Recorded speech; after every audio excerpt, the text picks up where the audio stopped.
to the first Premodern Korea lecture series of this academic year. My name is Jisoo Kim. I'm the director of the GW Institute for Korean Studies. I'm also the Korea Foundation Associate Professor of History, International Affairs, and East Asian Languages and Literatures. Thanks to our audience for joining today's Premodern Korea lecture series. I noticed that we have audiences joining from various parts of the world.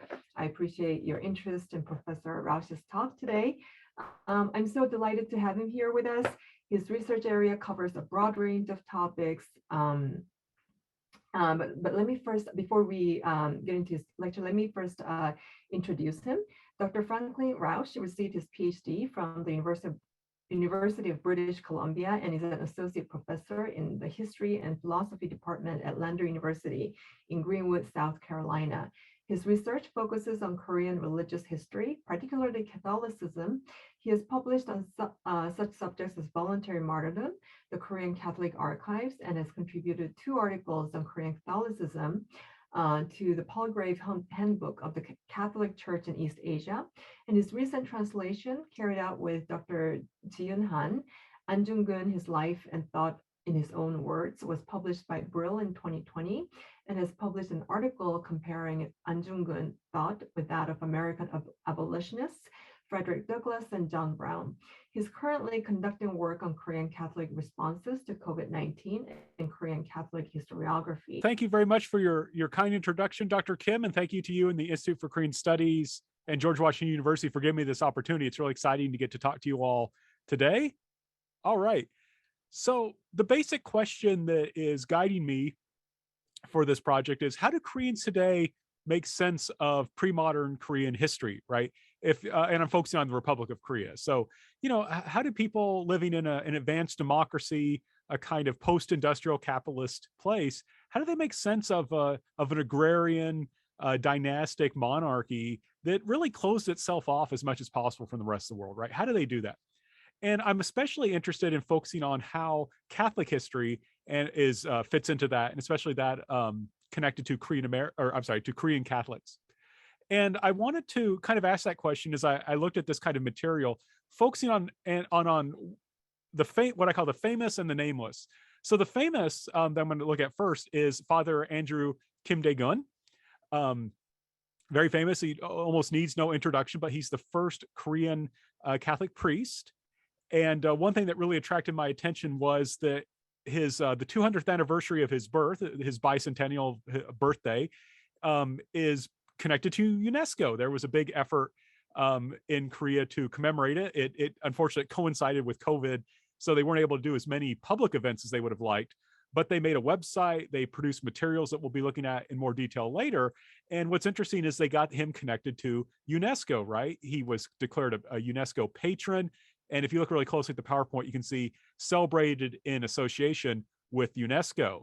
So there's this idea that not only is the first Korean priest someone who belongs to not simply Korean Catholics, not simply to Koreans, but to the entire world. And that's something that people want to celebrate. So he's very much the famous, right? In a sense, world famous. The nameless would be Haemi Holy Site. And it's an interesting place. And you can see there's this kind of UNESCO connection that's guiding me. Haemi is a holy site that is known for its nameless martyrs. There's not really any particularly famous people who were martyred there. It's mostly Catholics that we don't know the names of. And because of that, some people, there's ranges from a few hundred to a few thousand, were killed there. But it was recognized by Pope Francis as an international pilgrimage site.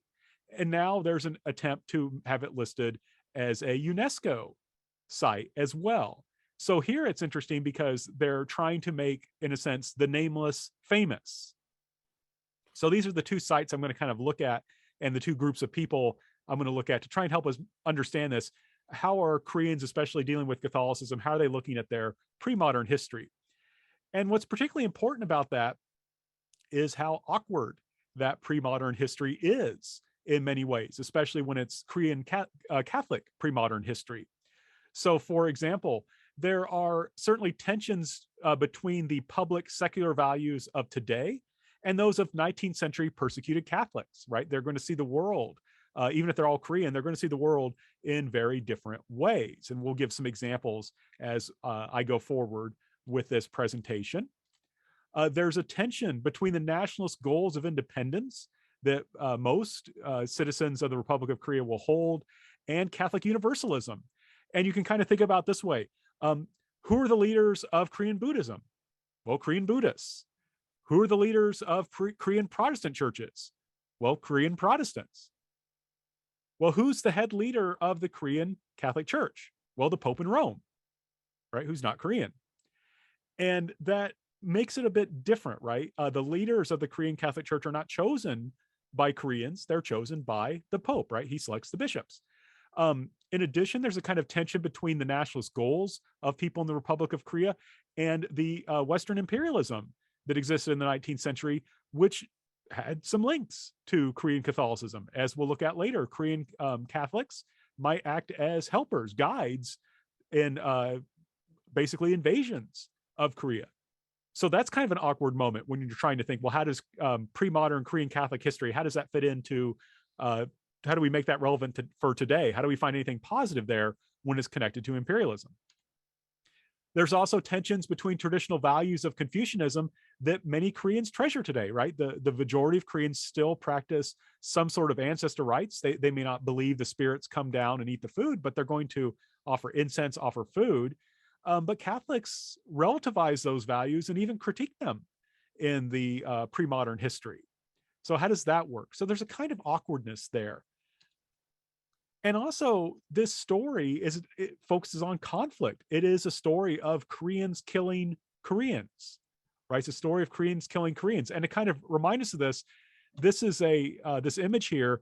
This is a report authored by Father Andrew Kim talking about the 1839 persecution, and he's drawn images of the devices or of how Korean Catholics were tortured, right? And of course, who's torturing them? Fellow Koreans.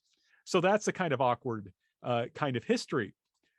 So how do contemporary Koreans, particularly Korean Catholics, make sense of these tensions as they approach pre-modern Korean history? And what I think is fascinating is that they choose to approach it.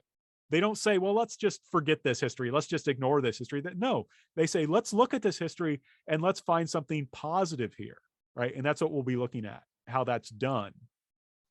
So, like I said, we'll explore these tensions by examining an example of the famous, such as Father Andrew Kim Dae-gun, and the nameless, the martyrs of Haemi.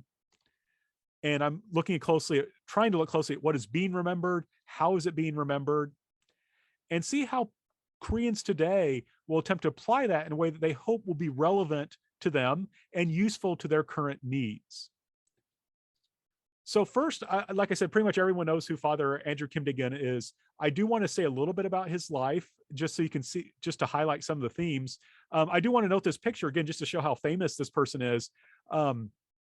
Over the summer, our eldest son wanted to build his own computer, and we went down to Duluth, Georgia to go to a micro center to buy him some computer parts. And there's a Koreatown there, and we attended mass at the local Korean Catholic Church in Duluth, Georgia. And of course, they had a statue of Father Kim there in the front of the church. And of course, he was the patron. So I wanted to highlight that. But Father Kim was born in Seoul in 1821. And so that's why 2021 would have been the 200th anniversary of his birth.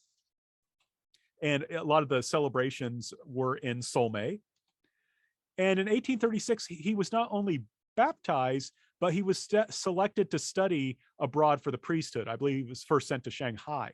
And I just want to highlight, notice that gap, right? He's born in 1821. He's not baptized until 1836. And there's multiple reasons for that, but one appears to be that while his family was Catholic, they were, I don't want to necessarily say lukewarm, but they weren't as active as they might have been. And it was basically his father who made this choice, his decision to become active again. I think it was connected to meeting Paul Chung-ha-sung, a very important Catholic leader. We want to remember that gap, that there was this time when maybe his family wasn't that active. And I'll talk more about that later. In 1839, though, he's forced to move from Shanghai to the Philippines owing to the Opium War. And in that persecution, 1839, that's going to kill his father, Ignatius Kim Jae-jun, and it will leave his mother destitute. But you can see already his story is international and connected to imperialism in some ways. In 1842, he will attend the ceremony for the signing of the Treaty of Nanjing that ends the Opium War.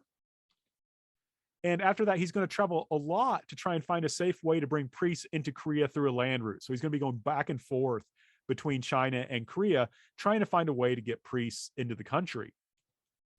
In 1845, after visiting Korea, he's going to travel to Shanghai and there is ordained to the priesthood. And in 1846, he's arrested in an attempt to find a sea route to bring in priests and is executed for treason. So I just want to emphasize this kind of international aspect of his life. He's spending a lot of his time outside the country trying to figure out ways to get priests into the country, right? To get missionaries into the country. Catholics need access to the sacraments, right? They need access to Eucharist and things like that. Now, if you look at Father Kim's writings, he wrote a lot of letters, and he also he wrote a report on the 1839 martyrdom, where he talked about why about the martyrdom of various Korean Catholics. And it's interesting to kind of look, I think, at how he understood why persecution was happening. And this will become important as we later on will contrast this with how people today might see the causes of persecution. What's interesting is that in a lot of if you look at like early government views of Catholics, early Korean government or Chosŏn Catholic, or I'm sorry, Chosŏn government view of Catholics, they're very critical of Catholics because they say they don't have any father, they don't have any king, right? They're without filial piety, they're without loyalty. That's why they're bad. And they don't conduct ancestor rites. That's why they're bad, right? So there's a big focus of that in the government. But with Andrew Kim, when he writes about these persecutions, he doesn't really recognize this. He doesn't really mention it. He doesn't really talk about ancestor rites. He doesn't talk about this idea that Korean Catholics are without father, without king. He does talk about Korean religious practices, but they're more folk religious practices, and he's critical of them. He doesn't talk a lot about Confucianism or anything like that. When he talks about the government and he talks about persecution, he says it's primarily factionalism, right? He sees the primary cause of Korean Catholicism as factionalism. For some reason, and he's never entirely clear why, some factions don't like Korean Catholics. And when the protectors of the Korean Catholic Church die, when government officials who are kind of neutral towards Catholicism, or a king who doesn't really care about persecuting it, when they die, that's when persecution breaks out, right? So he sees persecution as primarily political and not really deep. He doesn't really come up with a deep understanding of that. He also, there is one Korean former Catholic, a man named Kim Yo-sam, and he blames him for a lot of the persecution, especially that of 1839. He says he's a Judas, he's the devil. He came and he betrayed the Catholics and turned them over to the government, and that was a major cause of persecution. If it wasn't for this guy, we wouldn't have had a persecution. He does implicitly recognize how foreign connections could play into persecution. He doesn't make a big deal about them, but he does recognize them, but indirectly. And to give you an example, when he's waiting to be executed, he writes a letter to the French priests and he says, "I heard a rumor that French ships are coming. If they come, they better do something. If they come and just leave, people will just say France is weak and that they can kill Catholics all they want, and then they will continue doing so." So you get the sense from reading his writings that he kind of wishes that the French would be a bit more active and would use force or the threat of force to actually end the persecutions of Catholics. Now, he never says that explicitly so much. It's not like Alexius Wang Sa-young who comes up with a plan to do this, but Father Kim recognizes the power of France and says, you know, if they're here, they should do something. If not, they shouldn't bother coming. When he talks about government officials and tries to explain why they're persecuting Catholics, he'll usually say something like, well, they're kind of cruel, they're mistaken. Sometimes he even presents them as sympathetic, but he never really gives a clear explanation from their perspective other than them saying it's the law or the king's command. So he'll say like, why are you persecuting us? Why are you killing us? We don't follow a bad religion. And they'll say, well, the king says we have to, so we have to. So he doesn't really come up with that deep of an explanation of persecution other than to kind of emphasize it's political. Now, one thing that's really important is he didn't just write letters, he also drew a map, right? And one reason he drew this map was because he was trying to figure out a way to get into Korea, to help the priests get into Korea, and it made sense to have a map for them. And it's interesting too, because we'll talk more about this. This is from a webtoon about Father Andrew Kim. And you'll notice the authors of the webtoon were very happy because he included Dokdo apparently in the map. And we'll talk more about how that's viewed today. But at the time, during the discussion about how to punish Father Kim, the king was very critical of Father Kim. He said, this guy is going around sharing information about our country with foreigners. He even drew this map, right? The king is particularly upset that he drew a map of Korea. And so the king is very upset in this discussion about how to punish Father Kim and says, we need to go after these Catholics really hard. We didn't destroy the foundations of Catholicism in 1839. We need to rectify that situation. And there's also, and I want to stress that that discussion doesn't really take much time. They have a very short discussion about how to punish Father Kim, and pretty much everyone, the king included, agrees he needs to die. The interrogation report, basically when Father Kim was interrogated, there would be like a short report, like almost like a bullet point list that would be submitted up to the king and to the high government official saying, this is what we learned. And the interrogation report, according to it, Father Kim said, the French government supports missionaries. The French government is going to keep coming. They're already doing that in Japan. And the British, they easily overcame a country like China. Do you think Europeans are going to have trouble beating Korea? So there's really almost this sense, again, it's not quite explicitly imperialist, but Father Kim really emphasizes the power of the West and how it could force Korea to change its ways, and how Korea can't really do anything. The Chosŏn government can't really do anything to stop, right, the West from doing what it wants to do, from bringing in missionaries and so forth. So it's a very direct challenge when he's being interrogated. And so when there's a discussion about what to do with Father Kim, the consensus has arisen at really quickly. He needs to die. We need to kill him. And basically the argument is he should be killed because he's using Catholicism to trick people and thereby create internal problems while betraying his country by facilitating foreign invasion. So from the Chosŏn government's perspective, Father Kim and Catholicism represent a security threat, internal security threat, and an external security threat. So Father Kim's going to be taken out and executed. And I want to give you, and we'll come back to this and how he's remembered, a translation of his last words, right? What he says before he's executed. My last hour has arrived. Please listen to what I have to say. I was in contact with foreigners because of religion, because of my God. Now I will die for my God. Now my everlasting life will begin. All of you, if you want to be happy after you die, you should become Catholics. God will punish those who do not recognize him with eternal fire. And I think there's two important things here going on that I want to highlight. One is that he does implicitly recognize the government's perspective, because he does say, yeah, I was in touch with foreigners.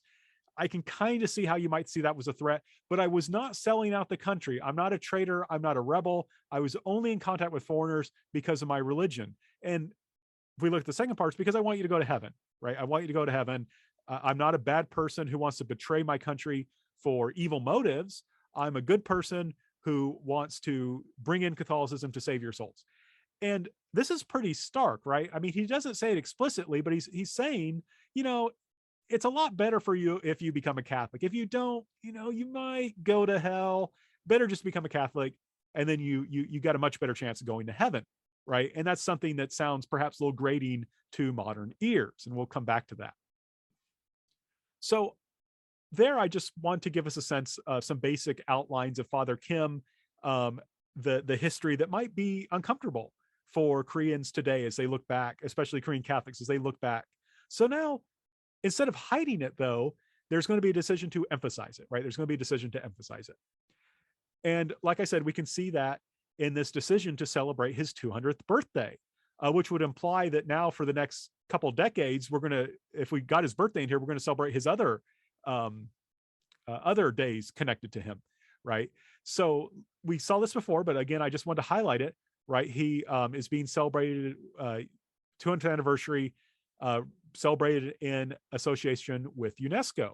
And again, this was kind of, it wasn't as big as the organizers wanted it to be, in part because it's because of COVID was a problem that prevented public a lot of public gatherings, but there still was a real effort, real resources put behind this, right? So to give you a few examples, this is the YouTube page, right, for the events commemorating him.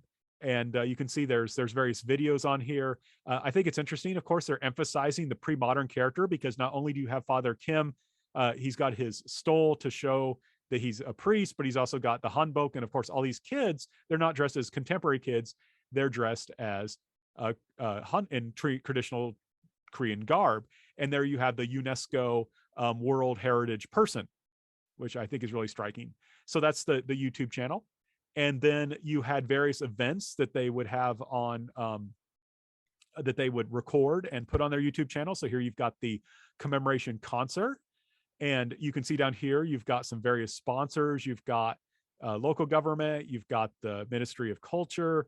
You've got the Catholic Diocese of Daejeon, which is where Seolme is. So this is really a big to-do in a sense. And they tried to be clever about this. They tried to be relevant. One thing I think was really cool was they developed a YouTube channel, or I'm sorry, YouTube video with the Lego Father Kim.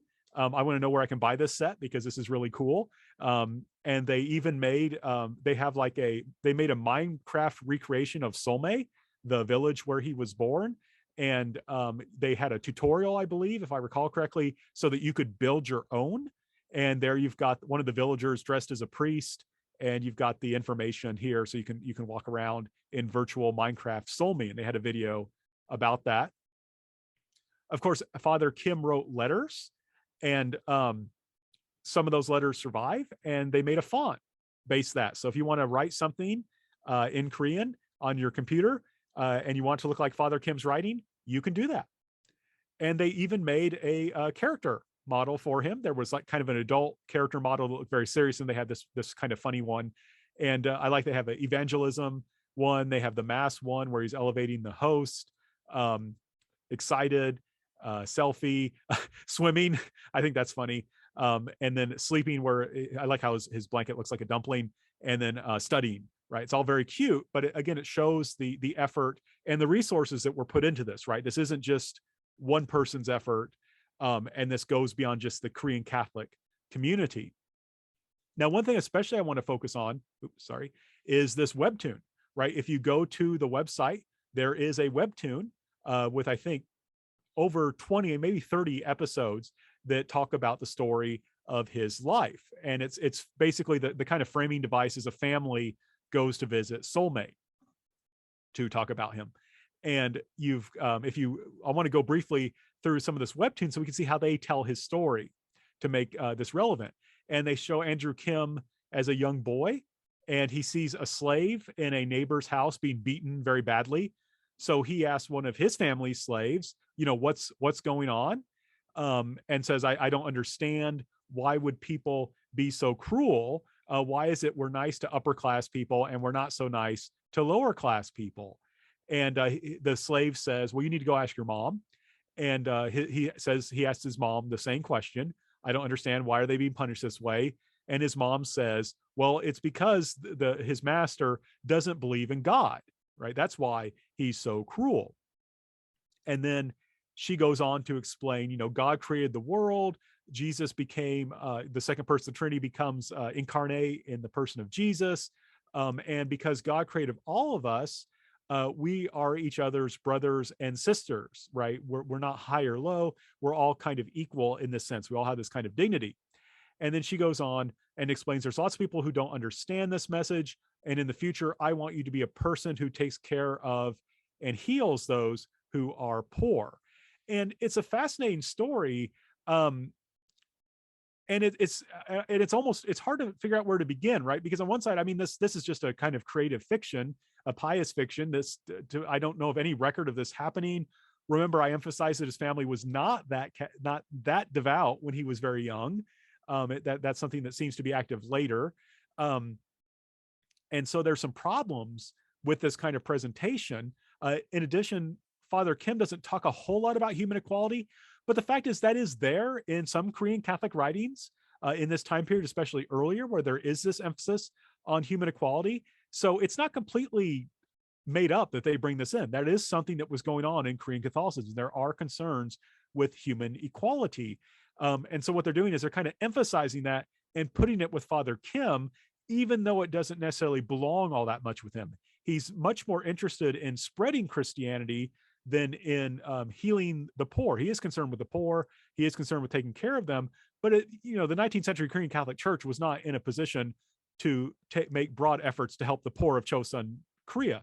When they talked about helping the poor, they meant primarily helping poor Korean Catholics because there were a lot of them. So to continue on with the story, inspired by this Catholic message, when Andrew sees another slave about to be beaten, he interrupts it and confronts the slave's master, an elderly young bondman, and says, you can't do this. This is wrong. God doesn't like this. And then they get in a fight about whether Catholicism is good or not.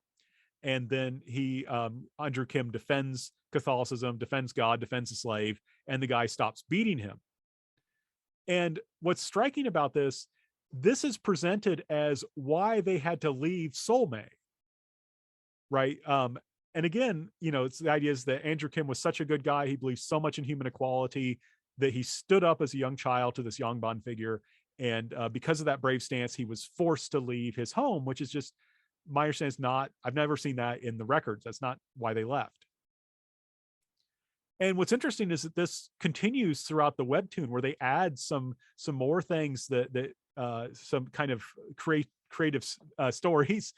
So there's a woman who is being forced to pay the gunbo tax for a son that has passed away, right? Kind of common form of corruption. And in this, Father Kim, he's now a priest by this time, he runs into this situation and he intervenes and actually recovers her rice so that he can, here, I'll stick this down here, so she can eat it. Or I'm sorry, so she can have it back. And he again emphasized this idea of helping end human suffering in this world, on helping bring human equality. But that's not so much what Father Kim was focused on. He was focusing on the next world, on helping to save souls. It's not that he completely disregarded this world, and the Catholic Church of Chosŏn didn't completely disregard this world, but they focus more on the other world. But it just doesn't work for a contemporary audience. It's interesting also how they talk about the cause of persecution. Unlike Father Kim, here they focus on the idea of ancestor rites as causing the persecution. So you have Father Kim saying, basically what happens is when he's a kid, and his friends, they are so excited because they get to eat the food after they have an ancestor rite. And he's like, well, why don't we do that? And he goes and tells his parents, and says, why don't we do that? And his father says, it's not really necessary to give them food. They can't eat it. So it's better that we just sincerely serve them. Now, that's kind of a false dichotomy. You could do both. But in any case, they emphasize that this is why Catholics are being persecuted. It's because of their rejection of ancestor rites. And I guess it's just trying to be framed as, we were standing up for religious freedom. The Chosŏn government was irrational. It was pre-modern. It didn't respect religious freedom. And so Catholics aren't being executed because they're a threat. They're being executed because we have a government that is pre-modern, right? It doesn't respect human rights. It's nothing that Catholics did that was worthy of execution or that they actually posed any danger to the government. It's because the government itself is pre-modern and doesn't respect rights. And you can also see that there's this group of officials who are kind of plotting together about what to do. You can tell just by looking at them that they're evil, and talking about how these Catholics are a threat to the system, the social system, their own power. And one person says very clearly, those Catholics are bad because what do? They bring high and low, men and women together as equals. That's why they're bad, right? That's why we need to execute them. So again, rather than being seen as a security threat, which is how the Chosŏn dynasty tended to talk about Catholics, here Catholics are a danger because they're modern, right? Because they bring human equality, and they threaten this pre-modern system. And it's not that the modern isn't, or I'm sorry, it's not that the foreign isn't there. It is there, but it's transformed, right? So when I told you earlier, there was a discussion about how to punish Father Kim. And they recreate that discussion with some additions in this webtoon. And so you've got this official saying Kim Dae-gun needs to die. He's a bad guy. He's a threat. And in the actual discussion, They just stop there like, yep, that's right. He should die. But there's an addition. There is an official who says, Kim Dae-gun is a criminal, but wow, does he know a lot about the West? He knows about Western studies, which that term can include technology and science and things like that. And he knows a lot about foreign languages. So maybe we shouldn't kill him. Maybe we should figure out a way to help to learn from him. Maybe we can figure out a way that he can live and teach us about these Western ways. And what will happen is then the official presents the king with a map. And the king is like, well, this is awesome that he could make this map. Like, he's in shock. Oh my, he made this? He was able to do this? And so again, the official says, let's give this guy a chance to live because it could help the country. So Catholicism here through this story is being presented not as a foreign threat, but as a foreign promise, right? As a foreign promise to bring good things. If these Catholics, they could bring things that could help the future of our country. And the king is showing, thinking about it.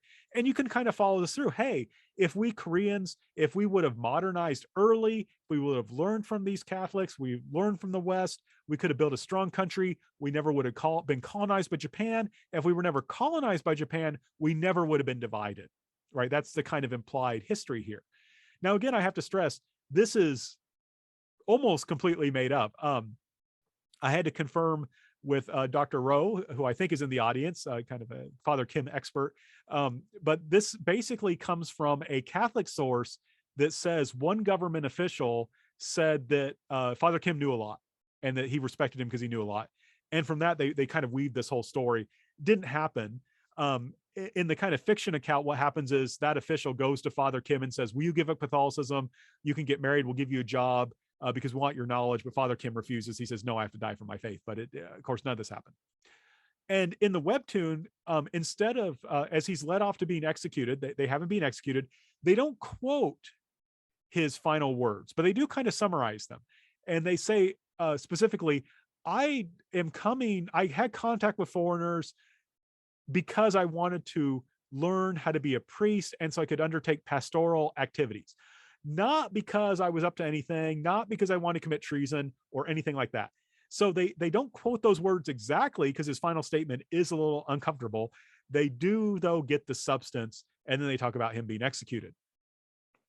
And what's really striking then, instead of using his final words as kind of the final say, the webtoon quotes his last letter to the Korean flock. So when he's in prison waiting to be executed, he writes letters to the French priests and to Korean Catholics, and they excerpt this part of the letter. This is the big chunk of the letter, and ignore the first part. But if we just look at the second part, he's talking about how this world is really painful. This world is full of suffering. We need to follow the teachings of the church. We need to focus on God in this terrible world. And when we die, we'll go to a better world. But they don't quote that part. They quote this part in bold, and they say, God from the beginning disposed all things and created us humans in his image. Let us consider his aim and intention in setting us in this world. So they're not like they're not like making up words, but this implies that Catholicism is not so much a religion that gets you to heaven. It's a religion that helps you find meaning in life, right? So it's shifting away from that. You should believe in this because you can go to heaven and you'll be better off. You will hopefully be able to avoid hell, into being, this is about the meaning of life, which is something that is more of an interest to a 21st century person, right? Why am I here? What is the purpose of life? So they're taking a primary source and they're taking a part of it to make it relevant, though in some sense they're kind of taking it out of context.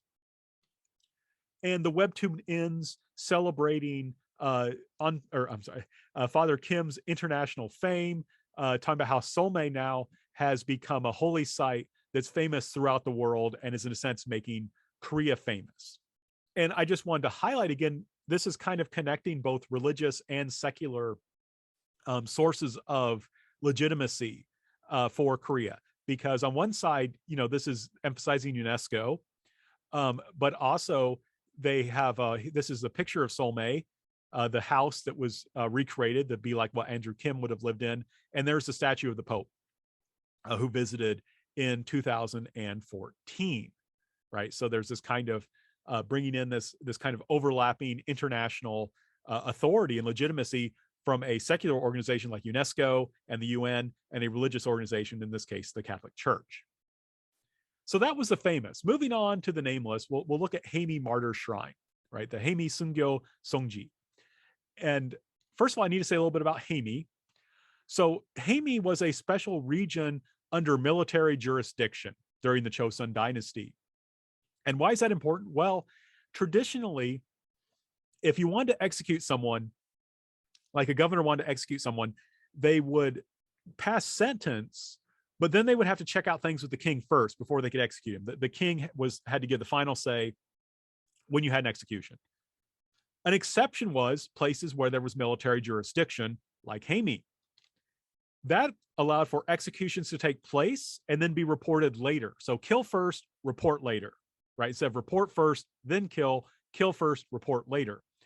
And the thing is, that's paperwork.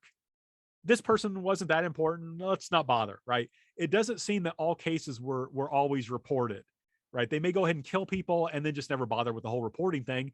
Nothing was reported, so who's going to know?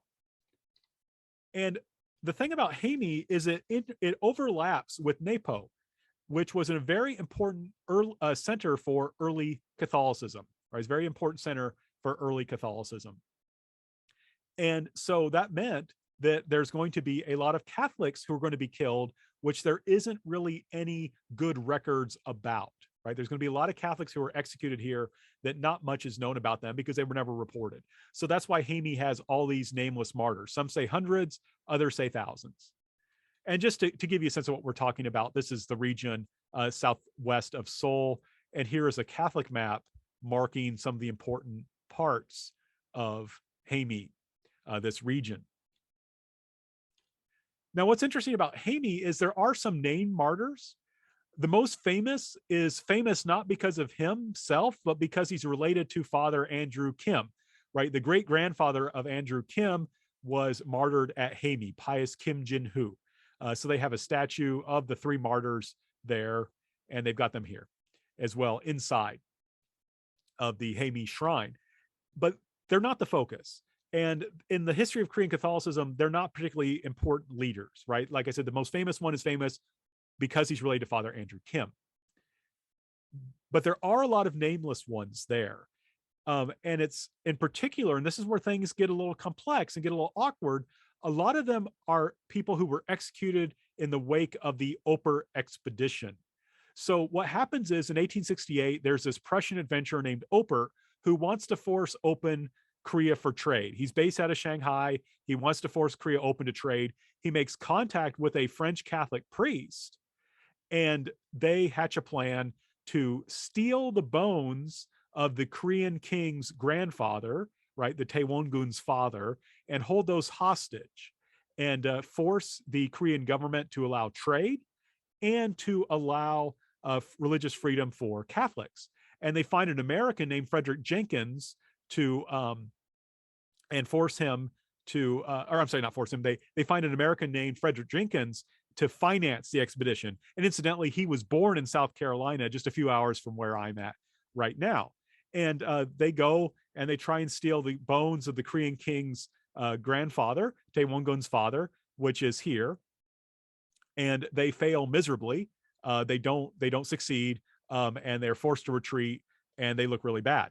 And I do want to emphasize, not only was a French Catholic priest involved in this, some Korean Catholics also acted as guides. So this is definitely could implicate Catholicism with imperialism here. And I just want to note this. I took these pictures myself. Dr. Cho Hyun Bum had organized a little workshop on the Oprah incident and kindly invited me and took us on some field trips there. And so I just wanted to note that it was him who made that possible. And this is not something that's kind of hidden. This is talked about, right? Here's a sign that emphasizes the 1868 Opert expedition. This is kind of a contemporary image today that I found online that really shows these, nefarious Western imperialists and what they were trying to do. Though these guys seem actually a little bit more successful than the actual expedition was. Not only does this make Catholicism look bad today, Korean Catholicism look bad today, It also made Korean Catholics look really bad at the time.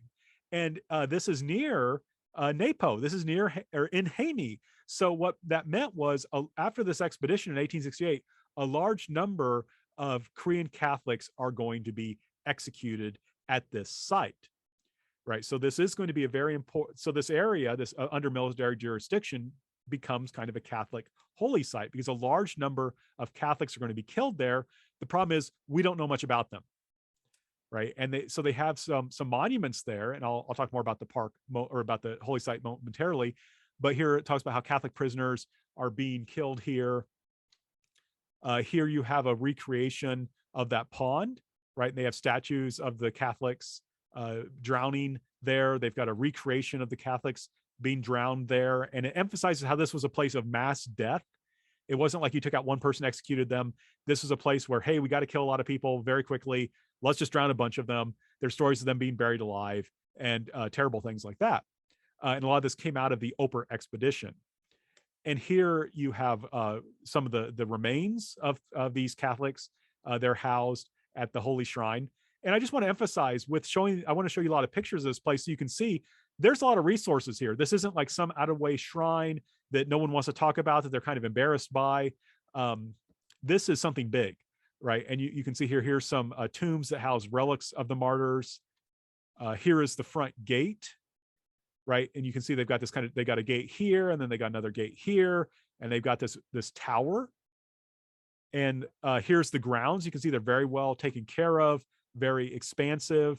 When I went there, there was people who were there just to see the fall scenery. It was very beautiful. So people go there who don't care anything about the martyrs. They're just there for the scenery, but you can see it's quite beautiful, well taken care of. And there's the view from the tower. And again, you can see very well taken care of, very beautiful, very expansive, right? Large area. And then you can see here is the monument, or I'm sorry, kind of a map that explains all the different places. And one thing I just want to highlight, we'll come back to it later. There's a life-size stations of the cross, or I shouldn't say life-size, there's the outdoor stations of the cross, right? And you can kind of see it go around like that. And I'll talk more about that momentarily.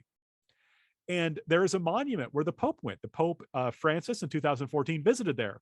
And it's interesting. Why does he visit this place where people died and we don't know who they are, right? We don't know who they are. And there's some interesting things going on. There's some overlap of secular time and religious time because you have these unknown martyrs being led off to die, and Jesus is with them, right? So, it's definitely located in Haemi, the kind of secular time, but then there's this religious time where Jesus is dying with them. And they have a place that marks the stations of the cross. And if you go into a Catholic church and you look at the walls inside the sanctuary, it's usually 14, but there's 14 plaques, and they have to have some wood on them, or they may be completely made of wood. And they follow the passion of Christ. They go through all the stages of Jesus' suffering and death. So they'll be like Jesus fell for the first time. Jesus meets his mother. Jesus is nailed to the cross. And they've got these outdoor stations of the cross, and this is one of them. And I think this is Jesus is crucified. It's interesting because it's in Korean style. It's a Korean looking Jesus, but this is Jesus. But on the other side, they put the martyrs, again, these nameless martyrs. And that's kind of different, right? You don't usually do that, but they have on one side Jesus, one side these martyrs, and it kind of connects them, again, connecting Korean historical time with Catholic religious time, and kind of celebrating these martyrs and comparing them to Jesus, right? So it's the history of this shrine. As you can see, it's an impressive edifice, right? It is impressive. They put some resources behind it. Oh, sorry. Initially, it did not receive much attention, right? It's not going to receive a lot of attention initially. In the 1980s, though, right? In 1984, Pope John Paul II visits Korea and canonizes 103 martyrs of Korea. There's like 93 Koreans and 10 French priests. And with that, there's this kind of attention given to other martyr shrines and other martyr sites and other martyrs. It's like, okay, we got them canonized. Who's next? And so there's going to be more attention to Haemi and more development of this shrine complex I just showed you. And it was very well developed, very nice when Pope Francis visited in 2014. And in March 2021, he recognized it, right? The Vatican will recognize it as an international pilgrimage site. And it's really striking. Why should it receive this attention? Why should this place where no one important died receive so much attention? There's other Catholic sites that should receive attention. Why this site, right? Why this site? And we can answer that question by looking at an interview with Father Han Kwang Sok when he was asked the question. And Father Han Kwang Sok is the head of the Haemi Shrine, right? And he had an interview with Pyeonghwa Bangsong, the Catholic broadcaster, and they asked him this question. He said, you know, Haemi is different from other international sites. Jerusalem is important because that's where Jesus lived, or that's where, I'm sorry, Jesus suffered, died, and rose from the dead. Rome is important because that's where the popes are, and that's where Peter and Paul were martyred and built up the church. Assisi is the place of Francis, a great saint. And of course, there's all these Marian sites where the Virgin Mary appeared, and those places are important. And so we're important because we're different, right? We're not like these other sites. I acknowledge that. We're different. We're different and we're special because Haemi is an example of how people from the lower classes, how average everyday people could through faith be known by God and have, he said, precious names, right? So the world sees these people as not important, but God sees them as important. I think that's why there's so many comparisons between these nameless martyrs and Jesus, right? To say these people are important, just as Jesus suffered and died, so these martyrs imitating him also suffered and died. And so they're important. And that's what he says is the message, that even average everyday people are important. And in an interview with KBS, which of course is secular, he shifted his message a little bit and he emphasized the idea of people being equal and having human rights, something not recognized by the Chosŏn state. So why were Catholics persecuted? It's not because of these foreign connections, not because they were a security threat, but because the government did not recognize human equality, it did not recognize human rights. Catholics, in contrast, did by emphasizing human equality, and therefore Catholicism is kind of a pioneer of modernity. And the interviewer, after talking with Father Han, would reflect and say, you know, despite the deep suffering of these people, these Catholics, they kept their faith, and that made them great. And this guy's not Catholic, but there's this idea that even though I'm not Catholic, I can admire these Catholics because they lived authentic lives. They were willing to suffer for what they believed in, and what they believed in was human equality. And so there's this idea of modernity as well as democratic values that are being treasured here. So there's kind of this transformation, which I think is fascinating. Now, it doesn't just stop there. Father Han wanted to expand the shrine complex and link it with other historical and cultural sites, right? So, and I want to stress, not just Catholic sites, any kind of historical or cultural site, even Buddhist holy sites. He says that explicitly. He wants to link them with Buddhist holy sites. So far from saying, hey, you should believe in Catholicism or you might go to hell, there's a kind of affirmation of other Korean religions. And the mayor of the surrounding city, Meng Jong-ho, is quoted in a kind of, when they had this kind of celebration commemorating this becoming an international holy site, said, with government support for building up infrastructure, it will make this holy site into a place of healing and reconciliation, life and peace that can be enjoyed by all people in the world, right? So everyone, Catholic, non-Catholic, Korean, non-Korean, everyone can enjoy this. And it's making this wonderful Korean and Catholic contribution to the world. And it's also implied, of course, this can bring in some money, some resources for the local population. And there's an effort now to have Haemi declared a UNESCO World Heritage Site. So we're going back to this kind of secular acknowledgement as well. So in conclusion, the history of pre-modern Korea and Korean Catholicism can be awkward. But through Father Kim and these nameless Haemi martyrs, it can be transformed into something positive. And what's fascinating about this transformation is how, in the case of Father Kim, it could be very negative. In the case of the Haemi martyrs, someone could just be like, so what? Who are these people? We don't know who they are. So who cares, right? Someone could take that approach. They've gone from being people who were potentially subversive with uncomfortable beliefs to contributors to democracy, a just society, and modernity. They've gone from being foreign threats to bringing foreign benefits. And in this way, Korea and through Korean Catholicism, through this uncomfortable history, has been transformed into this pre-modern history is transformed into this kind of modern history that can give Koreans pride on the international stage. So thank you very much for your kind attention, and I look forward to your questions. Thank you very much, Frank. That was a very interesting talk. So yes, it was so interesting to learn about the reconstruction of Catholicism in contemporary Korea. Well, I would like to ask our audience to submit your questions. Feel free, as I said at the beginning, please feel free to raise your hand. Please use raise hand function if you want to speak directly to Frank.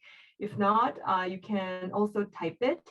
You can type it and submit it to Q&A box. So please feel free to ask your questions. Okay, so while we're waiting to receive questions, maybe I can just throw out my first question. Well, by the way, that Lego, Father Kim Dae-gun's Lego, that was so cute. And also, we're just wondering whether it was intentionally written in English for international audience. No, it was, I believe, written in Korean and then translated into English. And if you look closely at my PowerPoint, you can kind of tell that, because sometimes the English is a bit off. Oh, okay. So, and unfortunately, I think as the time went on, I think they got a little rushed. And so later on, it's a little difficult to follow. So I think it was originally done in Korean and then published in English. And you can, if you look at some of the slides, you can see sometimes I used one, sometimes I used the other. It just depended on what I wanted to emphasize. But the website, if you just look up Father Kim and then bicentennial or birthday or something like that, it'll come up, and it has I think Korean, English, and Chinese versions. And I should point out, in addition to the webtoon, there's a story for children. So there's also like a fairy tale version for very little kids. Yeah, so I mean, because those webtoons felt like as if it was, intended to educate students. Yeah. Right? About Korean, about the history of Korean Catholicism. Right.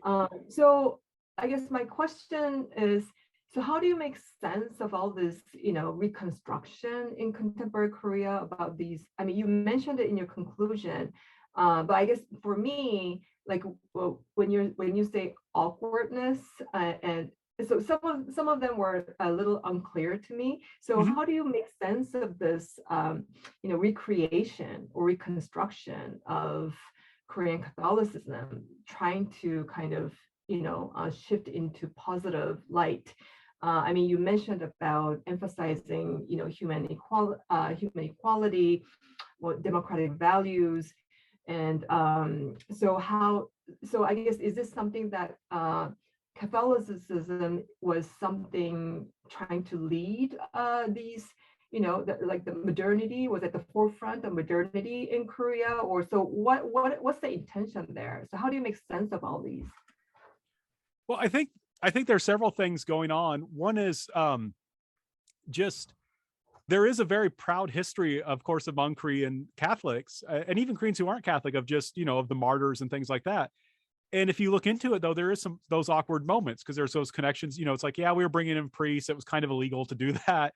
You look really closely and you have Korean Catholics acting as guides for French warships. And there are people who criticize that. If you're familiar with Alexis Hwang Sa-young, of course, he wrote the Silk Letter in an attempt to invite people to invade.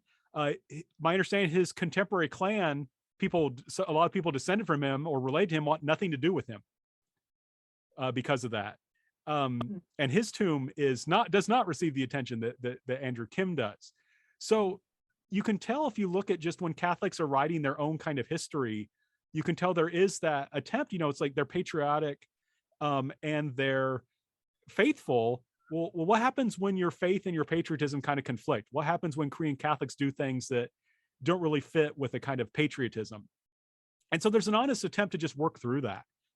Just like, I think anyone, unless you're only a nationalist and that's all you care about, anyone who belongs to several communities has to kind of figure that question out, right? How do these things go together?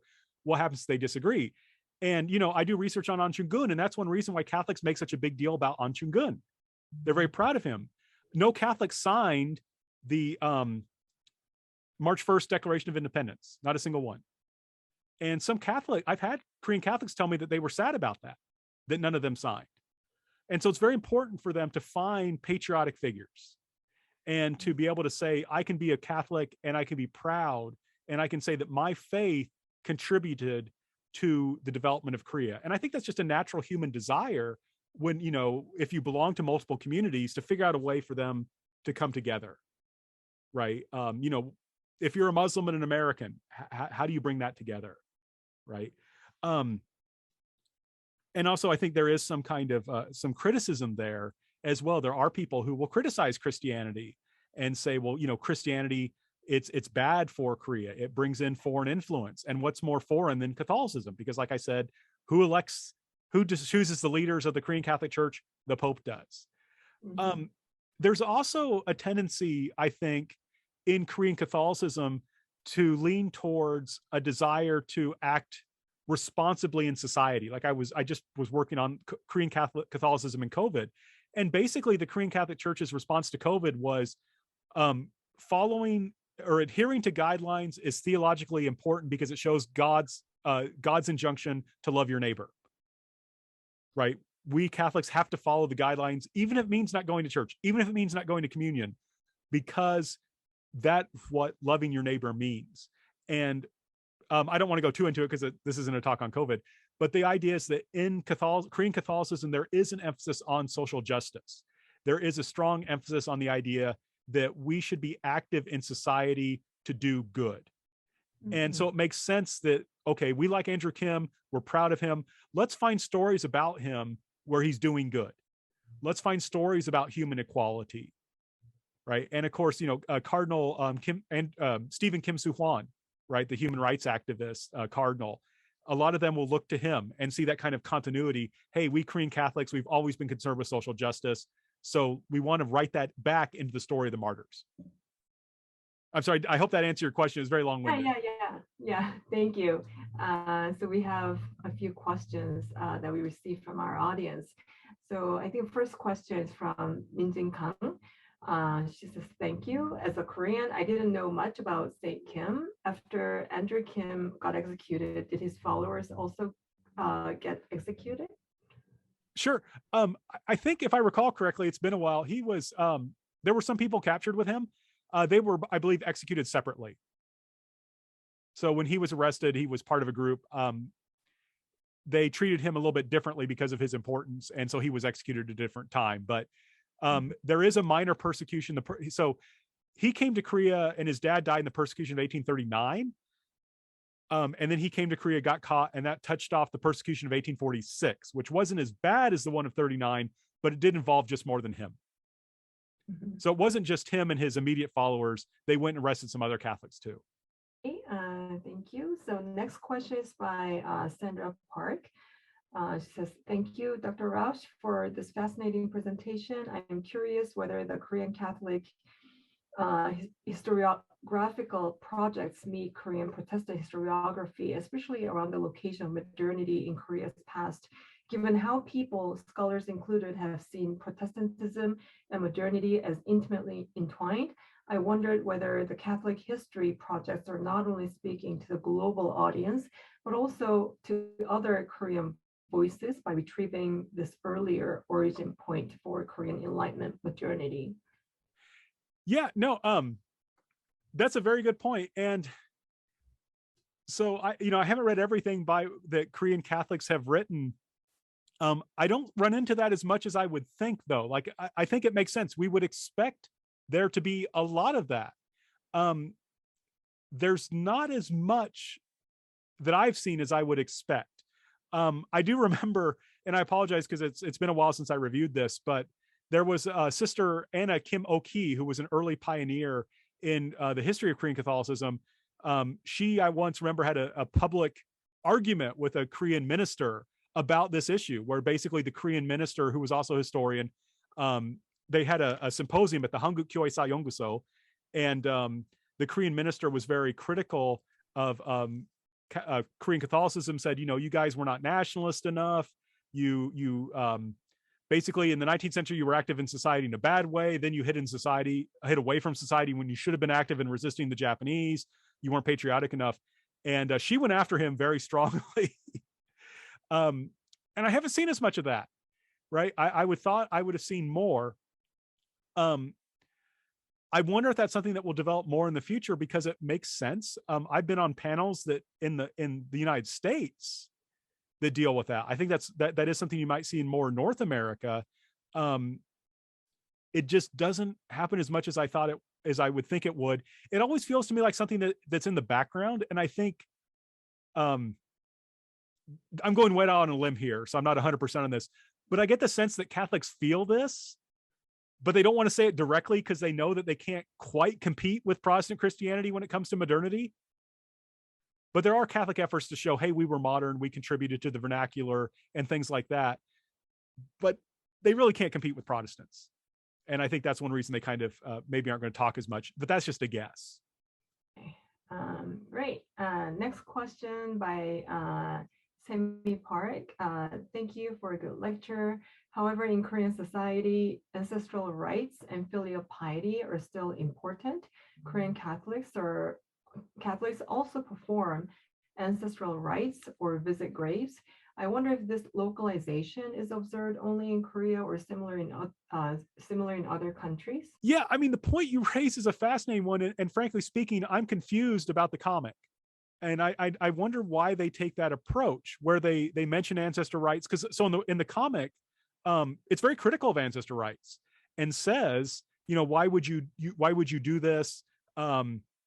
This is kind of, it doesn't make sense to offer food to people who can't eat it.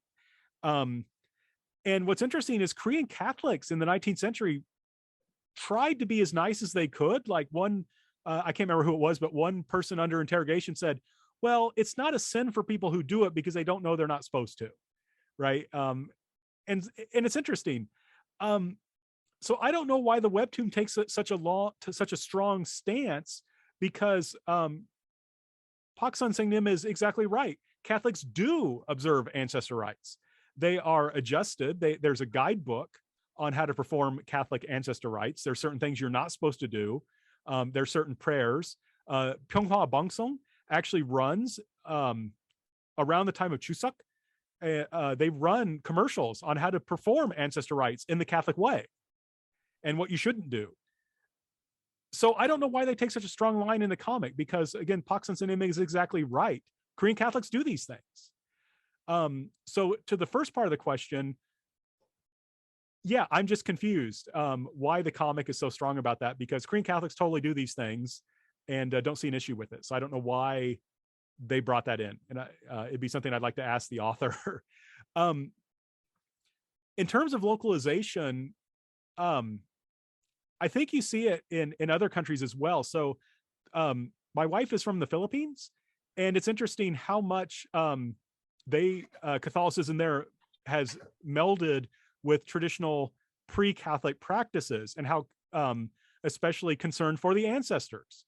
So it's interesting. My wife remembers like every death day of every important ancestor, not going back to like great-grandparents, not in a Confucian way, but she'll remember, this is when my aunt died. These are when my grandparents died. This is when my parents died. And she'll want to go to church to light a candle on those days. But they have extra rules. Like, I'm not sure where this comes from, but on the 49th day of a death, they'll do stuff. And I don't know where that comes from. But there's a lot of melding there. So I think that's just kind of a general religious tradition that when you bring in something new, it melds with the old. And one reason, basically the early Korean Catholics wanted to be better Confucians. They believed in God and asked God to make them better Confucians. God, please give me the grace to make me filial. And you saw something similar with these Filipinos that became Catholics. They thought that Catholicism would provide better spiritual weapons against supernatural spirits.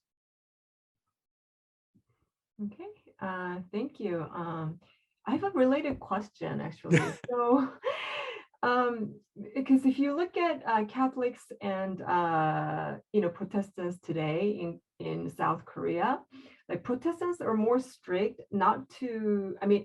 strict about not performing ancestral rituals, right, whereas Catholics are more open to it.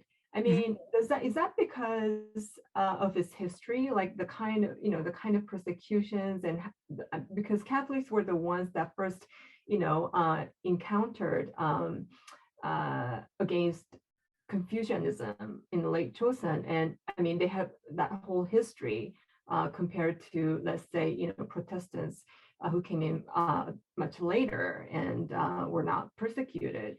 So that, I mean, how would you explain that? Why? So is that kind of one way to compromise? I mean, one way that Catholicism compromised with Korean practice that Right, so allowed? you, it's a very complex question. I'm trying to think about how to respond. So first, one thing I would just point out, looking from, and I have to be careful because I'm not an expert on Protestant Christianity, but in Protestant Christianity, it's interesting. And the Korean word for God, of course, is Hananim, Mr. One, the one God. And of course, with the Protestant Reformation, one of the major critiques that Protestant Christians had of Catholicism was the idea that by focusing on saints and Mary, they were detracting from monotheism. In a sense, Catholics had become polytheists. So Protestant Christians are very, very concerned typically about accidentally committing idolatry, about accidentally giving to something that's not God what you owe God, right? So that was one of the main critiques that comes out of the Reformation. And so Protestant Christians are just very, very concerned about that. That's, I think, just something you see all throughout Protestant Christianity, is this desire to avoid accidentally giving something to God. Or I'm sorry, you give to something, you worship something other than God. And so anything that even looks like it, shouldn't do it, right? Shouldn't do it. Just stay completely away, draw a clear boundary. Catholicism, though, because it does include ideas of the saints and of Mary, there's more of a comfort with allowing to talk about ancestors and ancestral spirits and things like that. Of course, in Protestant Christianity, when you die, there's only there's two places you can go, right? You go to hell or you go to heaven. But in Catholicism, there's three, right? Hell, heaven, and purgatory. And so in Protestant Christianity, it doesn't make sense to pray for the dead because they're either in hell and you can't help them, or they're in heaven and they don't need your help. But in Catholicism, there's an idea that you can interact with the dead in a way that can help them. So there's kind of a comfort with this idea of the spirits of the dead, that you can interact with them in a way that can benefit both. So I think that's another element. So Catholics are just more comfortable with that. And in general, Protestants, I think, and again, I have to be careful, tend to be concerned about ritual.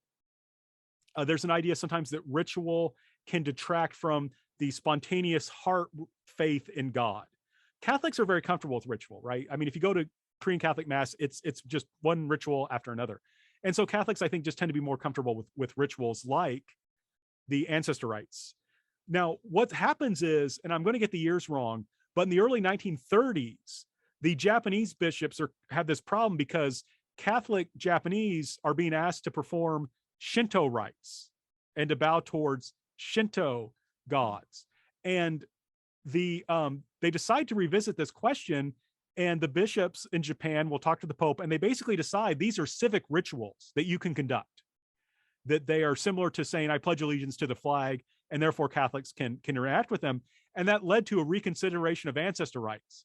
And what the Catholic Church said was the meaning of ancestor rites has changed in a way that they're no longer idolatrous. Therefore, Catholics can engage in certain forms of ancestor rituals. There we go. Sorry, that very long answer again. Thank you. Yeah, I was just wondering. I mean, I knew there were some, like those doctrinal elements that affected, these different practices. But then at the same time, I was just wondering whether there's also, I mean, whether historical experiences also impacted. Right. No, I think it's both.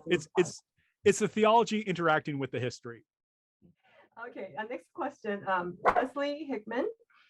Thank you so much for the engaging presentation. I've noticed a trend where religious characters are depicted with cute designs. I first noticed this with drawings of Jesus, and I noticed Kim Taegån was also drawn in a cute way in the designs you showed us. I wondered if you could explain more about this trend and how it might impact how Korean society views both Protestantism and Catholicism. It's a very good question. I think so. If you look at the demographics of contemporary Korean Christianity, both Catholic and Protestant, it's not good, right? Catholicism is still growing a little bit. I think Protestant Christianity is shrinking. Catholicism will soon shrink. If you look, and especially if you start looking at the age demographics, right? The bulk of the believers are older and are getting older. Young people are not getting baptized. Fewer people are baptizing their babies and things like that. So there's a problem there from the perspective of church leaders and just any individual believer. And that goes into just a basic problem that religion has, especially in any kind of advanced society, capitalist society. How do you convince people that they should spend their time on religion? If you're working, crazy amount of hours, if you're taking your kids to Hagwon, if you're doing all these things, well, how, it takes a couple hours to go to mass. If you include getting ready and traveling to the church and going to church, why should you go? Right? How do you convince people that this is a good way to spend their time when there's already so many demands on their time, right? Why should I go to church instead of studying? Why should I go to church instead of sleeping, right? That's hard to do. So you have to figure out a way to make it relevant. You have to figure out a way to make it enjoyable. And that means finding connections in society, finding things that people like and say, hey, we've got that too, right? And I think that's where you see the cuteness. Right? Let's try and make Catholicism or Protestant Christianity, let's try and make it relevant. So let's have a cute Andrew Kim Dae-gun. Let's make a, I don't have it with me, but I actually had an Andrew Kim Dae-gun like charm for a cell phone that you could buy and carry with you. And it was cute. And if you go into any, there's all these cute images of the Pope Francis, there's cute stuff everywhere. And I think it's meant to create an image of Catholicism that says, hey, this is a friendly faith. We're not going to give you a hard time. We're going to be life affirming. We're going to help you find meaning in life. We're going to do good things for you. So it creates this warm, fuzzy image that maybe a crucifix with Jesus suffering on it, or a traditional image of a saint being killed, that's not going to have that same effect, right? That's not going to have the same impact. So I think it's an attempt, I guess in the West, they would say this is an attempt to meet people where they're at, to say, hey, this is cute. Catholicism, Protestant Christianity, it's warm, it's welcoming. Come on in. All right, thank you. Next, we have a question from Albert Park. Hi, Albert. Long time no see. Hi, Jisoo. I would have put something in the chat, but I'm really tired right now, so I can't really write something. And it's kind of a long question. So, I mean, I really enjoyed your talk. It was really fascinating, as Jisoo mentioned, this reimagining Catholicism today using all these visual techniques and so forth. And so it's this kind of drive to kind of provide a new historical narrative and provide this new memory of Catholicism. But it's a very selective historical narrative and historical memory. And as you know, like Catholicism is quite diverse, right? And I'm just wondering, for my own sake, I'm wondering more about how this process of reimagination is incorporating maybe more of the progressive sides of Catholicism. And what I mean by that is, so if you look, of course, in the 60s, 70s, and then the 80s, right? If you look at, for example, like Catholic Nongminhui, or those type of progressive groups that helped out farmers, right? And fought for democracy. And what I'm noticing more and more is that there's a lot of Catholic priests and including Catholic Nongminhui who are very vocal on environmental issues and trying to start new movements like the Saengmyeong movement and various types of very progressive movements.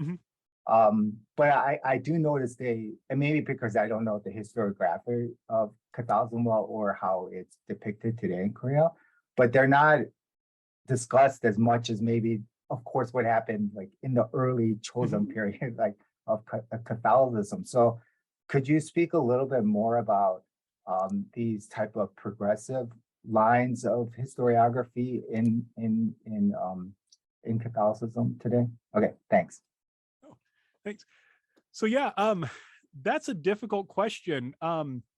It's something that people are looking into. So the kind of the major organization that really looks at Korean Catholic history is the Hanguk Kyoesa Yongguso, which is located like right next door to Myeongdong Songdang. And they're slowly looking more and more at this. So for a long time, the major historiography was the time of persecution. And a lot of that had to do with just because you had to get records to try and get someone canonized, right? You have to get evidence for that. And there was a development in that aspect and just developing kind of the basic research skills and things like that and translations. It was going on like the 60s, 70s, and into the 80s. More recently, there's been a willingness to deal with some of the more difficult periods, such as the Japanese colonial period, because that is a hard time for Korean Catholicism. So, for example, there's people who accuse the first Korean Catholic bishop, Bishop No, of being a collaborator. That's a tricky thing to deal with. So they're trying to work through issues like that. And I think as there's not a whole lot on these progressive priests, there's not a whole lot yet. I think there's going to be more as time goes on, as we get more distant, as it becomes kind of more safe in a sense. I think you're going to see more of that historiography, more of that history. Right now, it's a little bit, there's not as much of it. I do want to note, I don't know if Dr. Don Baker's in the audience, but he's been doing work, I think, on the Korean priests who were active in the Gwangju Democratic Movement of 1980 and that suppression. So I think that stuff's being developed slowly. And I think we'll see more of that in the future. Right now, there's not a big foundation of it. One thing I just want to note to kind of, just to talk about how it's there, because you mentioned like issues of the environment, that really shaped in many ways, the Korean Catholic response to COVID, was this tendency. I just was working on an article looking at bulletins, like how did church bulletins talk about COVID? And it was interesting because COVID was seen as a problem, but it wasn't the main problem. The main problem was human selfishness. And so COVID and the environment both had the same problem. And the idea, they both had the same root cause, right? COVID isn't a thing in and of itself. It has the same root cause as the environmental problems. And that's human selfishness. And through a kind of progressive Catholicism that emphasizes love of neighbor in actual political movements and social movements, we can solve these root problems. And I think that tends to be the dominant voice. And I think as that voice dominates, there will be more historiography. Right now, we're still kind of waiting on it to be developed. Thank you. Next question from Melvina. Do you think that the introduction of Catholicism had any effect on the way the West treated Korea when exerting influence on them? More autonomy, modernization, or make it worse? For example, did they see the willingness of some Koreans to accept this as a sign of Koreans' potential versus their weaknesses, ability to be molded in their image? Oh, very good. So it's a very complex question, and it kind of depends on who's looking at them.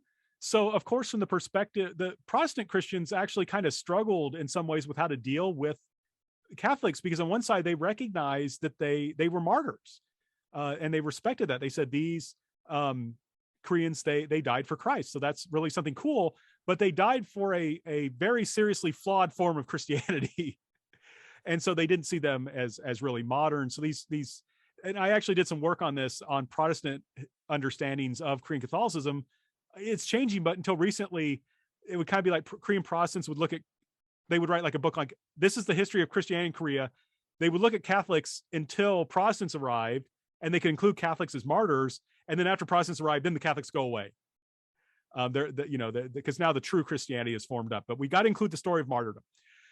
So those Korean Protestants, so like Americans, British people, they were not necessarily impressed by the fact that Koreans had become Catholics. They didn't see Catholicism as a modern faith. There's a famous, when Americans were trying to decide whether or not to annex the Philippines, one American senator said, we need to annex the Philippines so we can Christianize the Philippines. Of course, more than 90% of the people were already Christian, but they were the wrong kind of Christian. So when you're looking at American and British Protestants, they're not so interested. Maybe some French Catholics would say, yes, this is a site of modernity, but France was not always that interested in Korea. After Korea was kind of open, there were some excursions there, but they never really had sustained interest. So I don't think there's a whole lot there. What's funny, in a sense, is that Bishop Mutel, who was basically the leader of the Korean Catholic Church from 1911 till I think he died in 30, I can't remember if he died in 31 or 37. But he basically was the leader of the Korean Catholic Church. He was a French bishop, and he hated modernity. He despised modernity.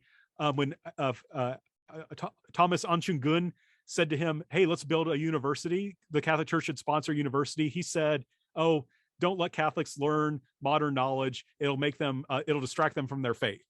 And yet that French bishop, when talking to the Japanese or talking to other Europeans, would try and argue that Catholicism helped make Koreans more modern.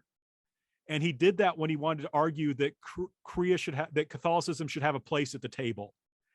When he wanted to argue, hey, Japanese colonial government, Catholicism is a good religion. We contribute to modernity, so please leave us alone and don't regulate us too much. Don't give us a hard time. And so he was willing to play the modernity card then. How successful he was, I'm not sure. But for the most part, Catholicism was not seen by other people as a sign of modernity.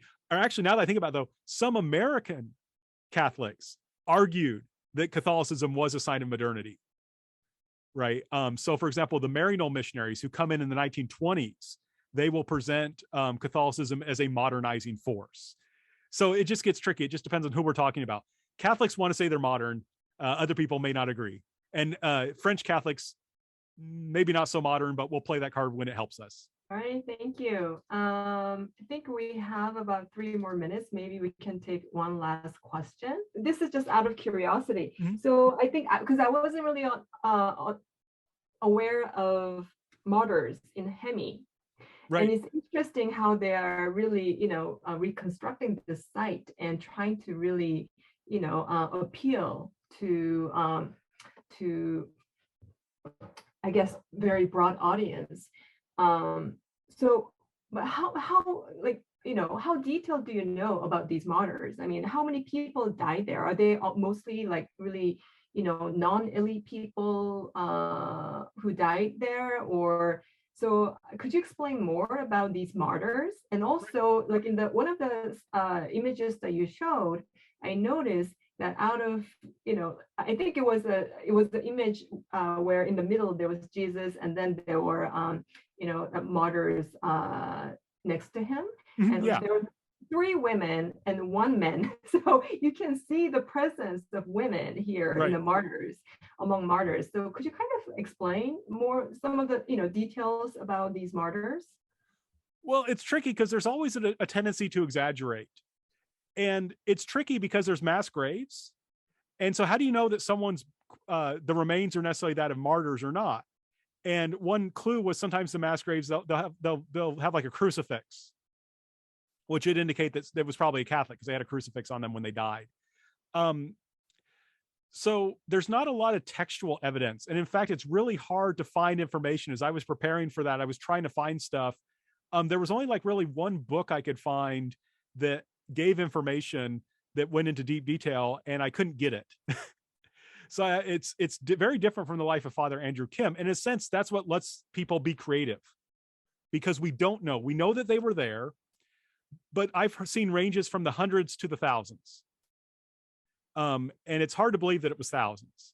But that's where the age range goes. And that's actually one thing they want to do, is they want to do more archaeological excavations to try and find people. And they're relying on lots of different kinds of evidence because there's not the documentary trail.